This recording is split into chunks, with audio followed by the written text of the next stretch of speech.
What happened? What are you doing in the middle of a funeral? This is bad. Look at this note. I ran out of the funeral home in a panic during my mother-in-law's funeral. My husband, startled, chased after me.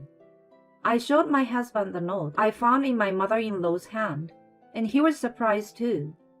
We would soon call the police. My mother-in-law and I had been close, as if we were a real mother and daughter, before my husband and I got married. My mother-in-law was very special to me, because I had lost both of my parents. I'm very happy that I married my husband, whom I love, but I'm also very happy that I became accustomed to my mother-in-law. Then, my mother-in-law suddenly passed away. She fell from a balcony. During her funeral, I held her hand in the coffin and found a note with the most frightening thing written on it. I am Jane, and I'm 30 years old, and I have an office job. My husband Mike is 2 years older than me and works in sales. We were both students in the music club at the same university. We only talked occasionally during our college days because we both were in relationships. My husband is a very good singer and writes wonderful songs that cheer us up when we listen to them. The band in which my husband sang was the most popular in the music club, and I think it was at the level where they could have gone pro. I remember that I looked up to my husband and felt a little sad when I heard that he was going to quit the band and get a regular job after graduation. A few years after graduating from college, I went to a live music club to see a band I liked and happened to run into him again. We were both there alone, and we had a lot to talk about after a long time, so we ended up having dinner together after the show. We had dinner together after the concert, and there was no end to our conversation, so we decided to go to karaoke. Mike's singing voice was as beautiful as it had been back then. I was happy to know that he was continuing to play in a band while working. After that day, I often went to live concerts and dinners with Mike. No matter how many times we went, we always had a lot to talk about, and before we knew it, it would already be past midnight. We had known each other for a long time, and we liked the same bands, but I didn't think we would have such a good rapport. Mike seems to feel the same way, and we started dating a few months after we met again. After I started dating him, I was so happy every day. Of course, I enjoyed seeing Mike every day, but I also enjoyed going to the occasional live concert where his band performed. Mike introduced me to his mother, who had come to see him perform for the first time of many times. "Hello, I'm Jane, Mike's girlfriend."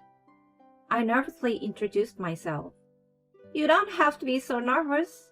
I've always been sad being at a concert alone. I'm glad you're here," my mother-in-law said and shook my hand. My mother-in-law had a wonderful smile and looked so young that I couldn't believe she had given birth to Mike. She didn't look out of place in a live music club full of young people. Afterwards, we had a lot of fun talking about today's concert. Although our age gap was quite large, I felt as if I was talking to someone my own age, and we quickly became friends in just one day. We exchanged contact information that day, and my mother-in-law and I started going to see Mike's live concert together.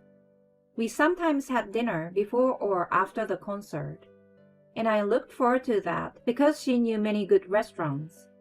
My mother-in-law would smile at me as I ate deliciously. Even if I left Mike, I was so fond of my mother-in-law that I wanted to continue my relationship with her. 3 years later, we got married. I was so surprised and happy that I couldn't stop crying when my husband proposed to me from the stage during one of his concerts. I looked at my mother-in-law, who was standing next to me. "I'm so happy that Jane and I are going to be a family. I'm so glad," she said with tears streaming down her face. I laughed when I saw my mother-in-law crying more than me. I have been without a mother for as long as I can remember, and my father died of illness right after I graduated from college. I have no siblings, so I have no one I can call family. I was so happy, not only to be married, but also to be a family with my husband and mother-in-law whom I love very much. Soon, I started living with my husband and mother-in-law. My father-in-law apparently passed away a few years ago due to illness. My mother-in-law quit her job to take care of my father-in-law and now works part-time at a shopping center several times a week. I had only met my mother-in-law outside the house, so I discovered many new things about her when I started living with her. First of all, she is a very good cook. She is very skilled and makes dishes every day that are restaurant quality. She told me that her hobby is to go to many good restaurants and study cooking every day. Another thing is that she lives a very healthy lifestyle. She gets up early in the morning to go running, stretches carefully every night, and go to bed at 10 p.m. I thought my mother-in-law's usefulness came from her daily efforts. I have always loved my mother-in-law, but living with her every day has taught me a lot about what I need to learn from her. I've become a better cook, and although not as good as my mother-in-law, I've unknowingly lost a lot of weight that I hadn't lost in a long time because of my healthy lifestyle. Since we got married, a lot of great things have happened. I'm so happy every day. I have nothing but gratitude for my husband and mother-in-law. My husband and I have been able to be like lovers, just as we were before we got married. He sang to me at home sometimes, and I was happy to hear my husband singing anytime. When I would cook dishes modeled after my mother-in-law's, Jane, this is amazing. It might taste better than my mom's. he would compliment me like so. No way, your mom is the one who taught me. When I say this, no, this is your skill. You've got a good sense for cooking, my mother-in-law would say as she laughs. 3 years into our marriage, we were still happy. We never had any fights, and we lived a peaceful life. One day, however, the atmosphere in the home changed when my sister-in-law suddenly returned home. My sister-in-law, Amelia, is 5 years older than my husband. I couldn't believe that she was family with my always cheerful mother-in-law and husband, since she had an overbearing personality. We invited her to our wedding, but she refused. So this was the first time I met her. She had been married and a housewife, but she was divorced and had suddenly returned home. She did not tell my mother-in-law and my husband in advance about it, and they were surprised to see her. I'm going to live here from today. Would you clean up my room? My sister-in-law said coldly to me as I was about to greet her. I was off work that day, so I did as my sister-in-law told me and cleaned up her room, which was in a state of storage. My husband and mother-in-law said they would talk to my sister-in-law. For the first time since we got married, there was a sense of discomfort in the home. As I was cleaning up, I was listening to the conversation. I don't mind you living here, but you have to work and put money in the house. Don't cause trouble for Jane, my mother-in-law said. I know that. Mom, you're always so annoying, my sister-in-law retorts. Sis, don't talk like that. If you're going to live here, you should let us know in advance. If you can keep your promises, I will have you leave, my husband said in a strong tone. Yeah, whatever. Mike, you're always on Mom's side, my sister-in-law replied. I had never seen my husband speak in such a strong tone. My mother-in-law's usual smile disappeared, and she looked doubtful. I didn't say anything after hearing this conversation, but I was worried about the days to come. After that, my life changed drastically. My sister-in-law began to give me a hard time. When I came home from work, "Hey, I'm hungry. You're a wife, right? When you come home, make dinner quickly," she would tell me before I even have time to put away my bags. When I quickly began to make dinner, my mother-in-law came home and asked me, Jane, what's wrong? You can cook dinner once you change. Mike's not even home yet. She says this to me sounding worried. I couldn't say that Amelia told me to do this, so I was feeling troubled. I told her to do it. She's a wife, so it's natural for her to do this. Mom, you're being too easy on her. My sister-in-law said without a trace of apology. What's natural? If you ask me, it's only natural that you, who isn't working yet, should be the one to cook. Are you looking for a job in the first place? When she says this, Amelia replies, There's no good job out there, so it can't be helped. You are always taking the wife's side rather than mine. She started talking selfishly like a child, and the two of them started arguing. I felt awkward, but I could only concentrate on making dinner in silence.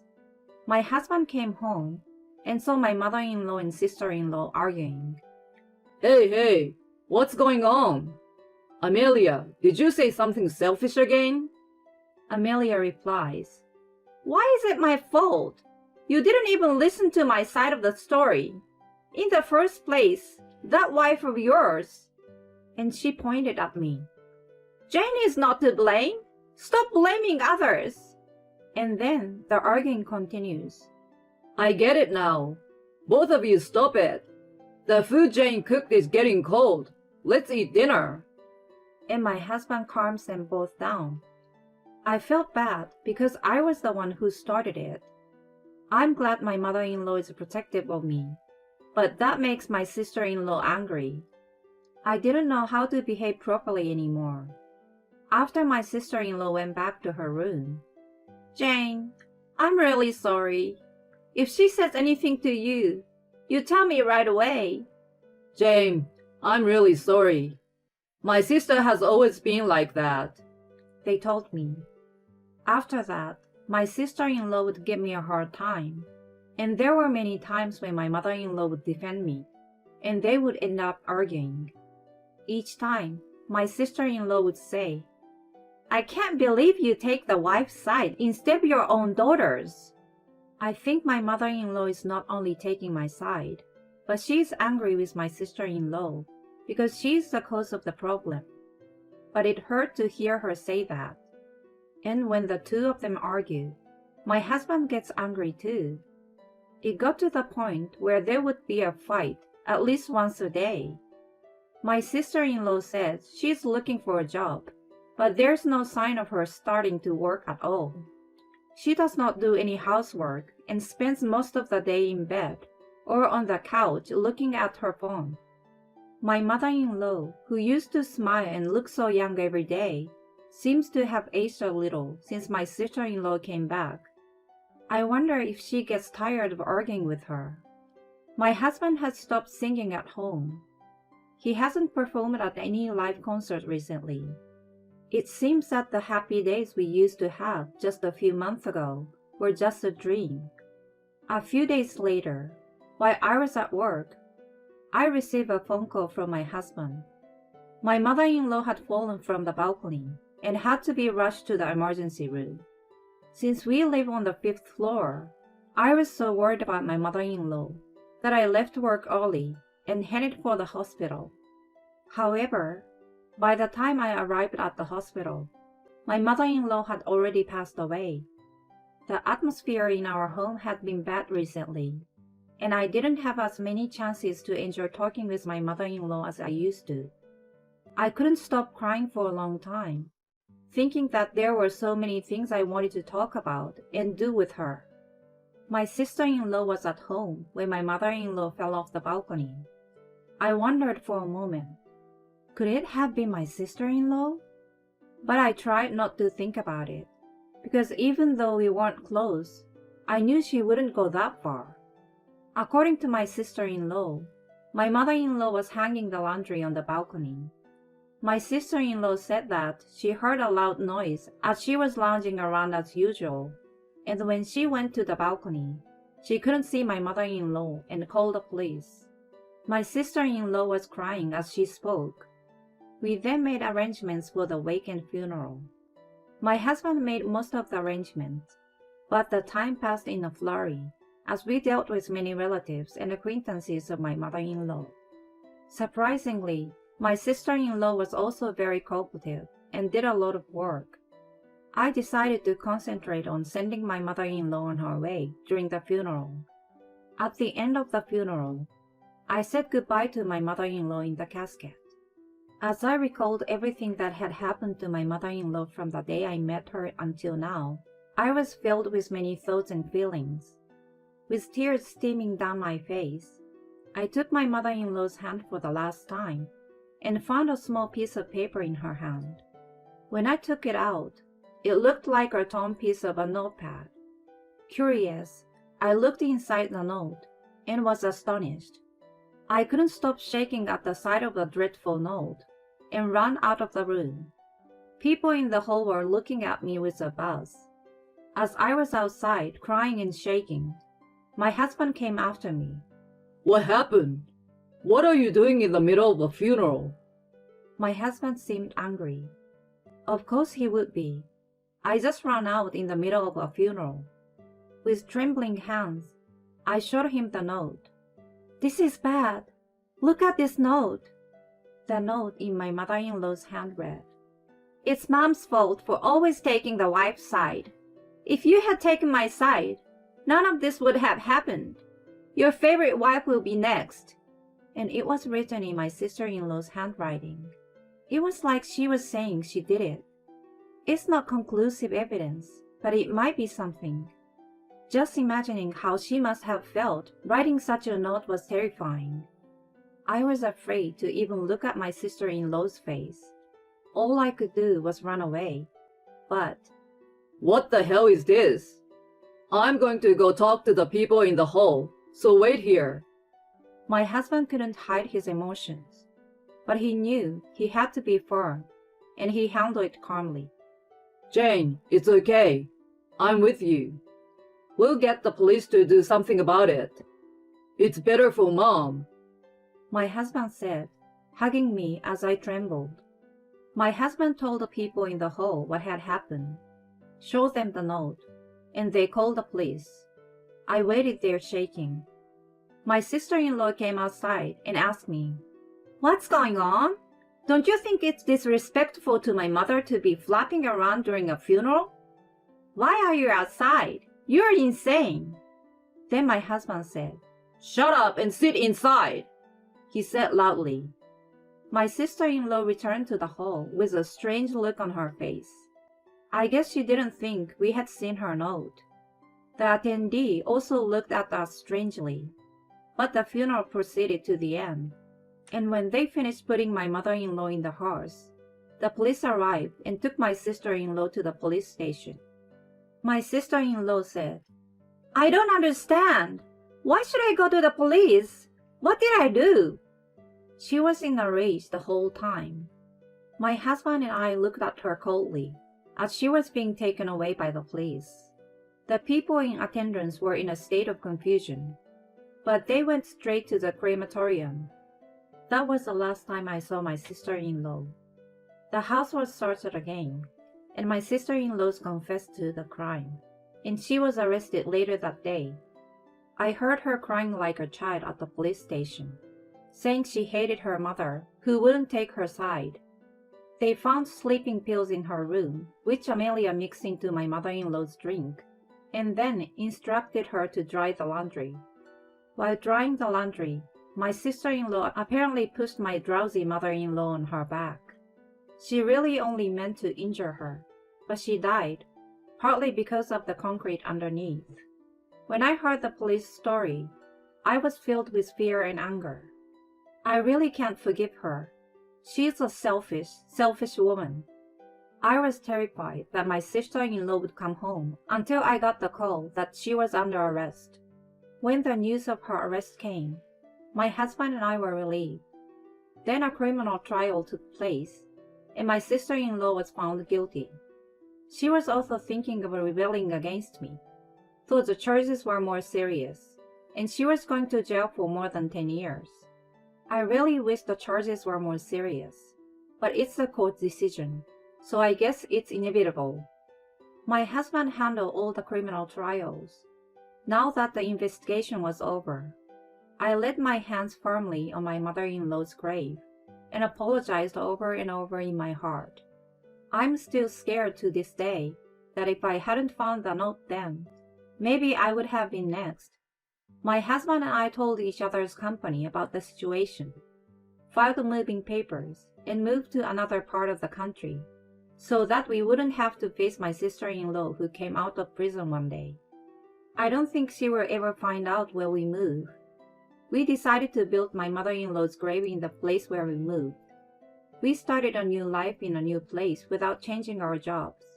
To be honest, I haven't completely recovered. There are days when I remember my mother-in-law and cry.